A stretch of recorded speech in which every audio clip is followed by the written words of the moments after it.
Hello students, myself Mr. Shiv. Through in this video I am going to explain you chapter number 14 Abu bin Adam, written by Lee Hand. But before start the line by line explanation of this poem, I want to say something about this poem in Hindi. Exactly इस कविता का क्या reason है, इसको लिखने का क्या reason है, इसके बारे में मैं बताना चाहता हूँ कि ली हड ने बेसिकली इस कविता को क्यों लिखा, उसका क्या रीज़न है। ये कविता अबू बिन एडम के जीवन की एक घटना के बारे में है। इसमें दो लोगों का कन्वर्सेशन है, अबू बिन एडम का और एंजल का। ओके, कविता का संदेश क्या है ये भी हमें पता होना चाहिए। बेसिकली कविता क्या हमें संदेश देना चाहती है। कविता हमें ये बताना चाहती है कि भगवान से प्रेम करने का अर्थ है दूसरों से प्रेम करना। ये कविता हमें सिखाती है कि हमें अपने साथी मनुष्यों के प्रति प्रेम और सहानुभूति के साथ रहना चाहिए, और यही भगवान की सच्ची पूजा है। कविता का कुछ मुख्य पॉइंट है। क्या है? पहला, दूसरों से प्रेम। कविता हमें सिखाती है कि दूसरों से प्रेम करना भगवान की सच्ची पूजा है। सेकंड, सहानुभूति और प्रेम। कविता हमें अपने साथी मनुष्यों के प्रति सहानुभूति और प्रेम रखने के महत्व को समझाने में मदद करती है। थर्ड पॉइंट, भगवान की सच्ची पूजा। कविता का संदेश है कि भगवान की सच्ची पूजा दूसरों से प्रेम करने में है, न कि केवल धार्मिक अनुष्ठानों में है। तो होपफुली आपको मैंने इस पोएम का कुछ मुख्य पॉइंट बताया है कि एग्जैक्टली लेखक क्या कहना चाहता है इस पूरी कविता में। अब शुरू करते हैं line by line explanation. Okay, so let's start here the line by line explanation of this poem. Abou Ben Adhem may his tribe increase. यहाँ पर कवि कहता है कि अबू बिन एडम और उनके जैसे जनजाति और भी बढ़े, यानी अबू बिन एडम के जैसे और भी व्यक्ति इस पूरी धरती पर आए और उनकी संख्या ज़्यादा से ज़्यादा बढ़े। ठीक है, कवि ये प्रार्थना करता है यहाँ पर। अवोक one night from a deep dream of peace and saw with in the moon light in his room making it rich and like a lily in Bloom. यहाँ पर अबू बिन एडम एक रात गहरी नींद में सो रहा होता है। ठीक है, शांतिपूर्ण नींद से वो जाग जाता है और क्या देखता है कि उसके पूरे कमरे में कुमुदनी के जैसे पूरा कमरा एकदम खिल गया है, यानी रोशनीमय हो गया है। पूरा कमरा रोशनी से भर गया है, जो कि इसके कमरे को बहुत ही सुंदर बना रहा है। अब वो यहाँ पर ये भी देखता है कि एंजल एक गोल्ड की बुक में, यानी सोने की बुक में कुछ लिख रहा है। ठीक है, an angel writing in a book of gold. एक एंजल गोल्ड की बुक में कुछ लिख रहा है। अब वो एग्जैक्टली क्या लिख रहा है? Exceeding peace had made Abou Ben Adhem bold.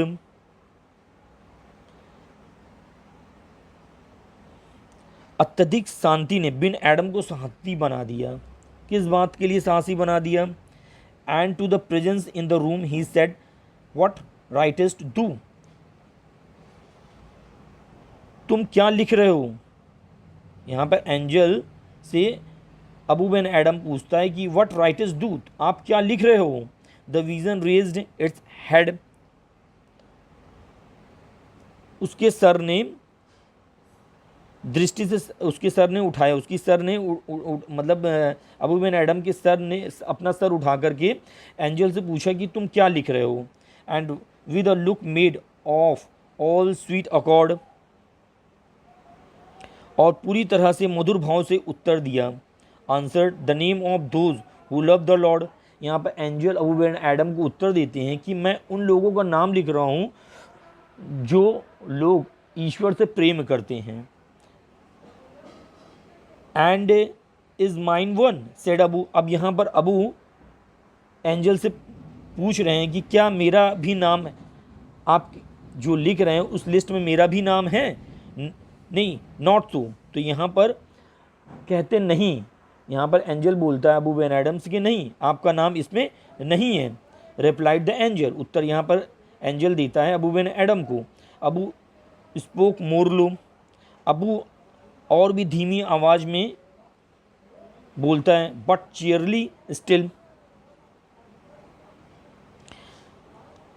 लेकिन फिर भी प्रसन्नता से अबू बिन एडम यहाँ पर बोलते हुए पूछते हुए अबू बिन एडम से, I pray thee then write me as one that loves his fellow man.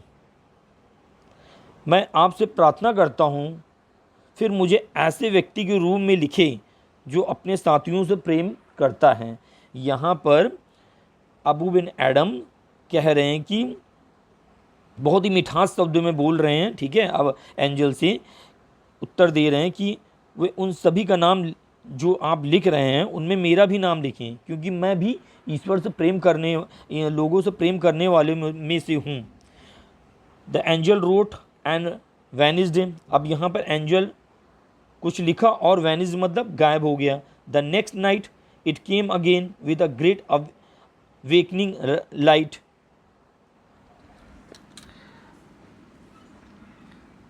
स्वर्गदूत ने लिखा, स्वर्गदूत मतलब एंजल ने यहाँ पर लिखा और गायब हो गया। अगली रात वह फिर से एक महान जागृत प्रकाश के साथ आया, मतलब एक रोशनी, एक चमचमाती रोशनी के साथ वो देवदूत फिर से आया और उन लोगों का नाम दिखाया जिन्हें ईश्वर के प्रेम ने आशीर्वाद दिया था।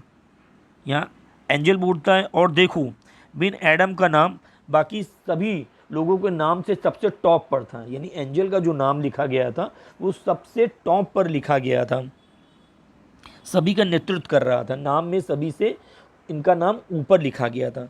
क्यों लिखा गया था? एंजल को भी पता था कि अबू बिन एडम एक ऐसे नेक फरिश्ते हैं, एक ऐसे सूफी संत जो ये ईश्वर से तो प्रेम करते ही साथ ही साथ दूसरे मनुष्यों से भी प्रेम करते हैं। सो होपफुली आपको ये पोएम बहुत ही अच्छी तरीके से समझ में आई होगी। यदि आपको मेरी एक्सप्लेनेशन अच्छी लगी हो so please please please like my video and subscribe to me. आज के लिए इतना ही बेटा, बाय बाय।